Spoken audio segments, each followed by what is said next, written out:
Hello, this is Pastor Ron and Val reading for you today from My Big Book of Bible Stories by Phil Smouse. We're now on page 86, The Walls of Jericho from the book of Joshua. You have probably heard or may already know about Josh and the Great Wall of Jericho. Oh, how we stumbled and stomped all about and around, and the walls of that town came a-tumbling down.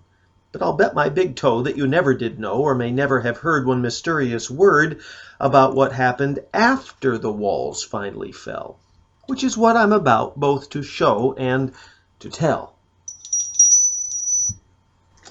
We were working God's plan. We did just what he said. Every morning at 8, we all jumped out of bed, and with one wee peep, sneaker, squeaker, or sound, we marched up to the city and trotted around, from one side to the next, through the smog and the haze, just the way that God said, for 6 dusty long days.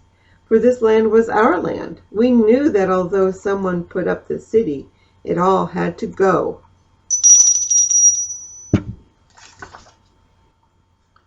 When the 7th day came, we all jumped out of bed. We knew just what to do. We would do what God said. Yes, this city was ours, and it had to kerplop, for God said that it would from the tip to the top. So we stamped and we stomped and we tramped and we tromped 7 times all around till we finally stopped. Then we filled up our lungs and got ready to shout and watch God blow those walls straight on up and clean out. Now remember, I cried, when the walls tumble down, we must destroy every last thing in this town. Don't pick anything up. Don't take anything home. Not one toothbrush or Q-tip or greasy black comb. For God said if we snitch even one little pot, he will punish us all. So we all better not. So we blew on our trumpets. We blew them out loud.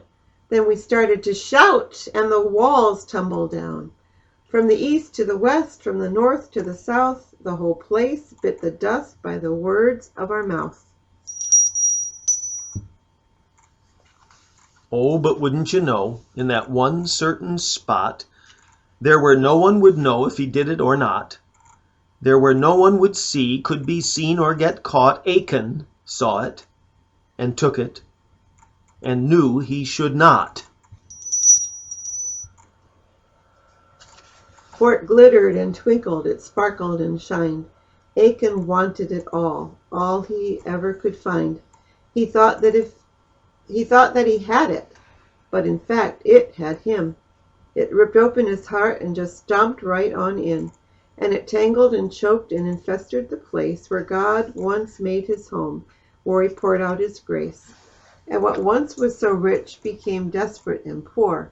He just didn't care. All he wanted was more. So he stuffed all that stuff up inside of his shirt and tiptoed on back to his tent in the dirt. He buried the gold and the stuff that he took way down deeply where nobody ever would look. So what's the big deal, you may wonder today?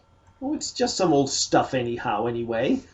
No one ever will know. It will never be missed.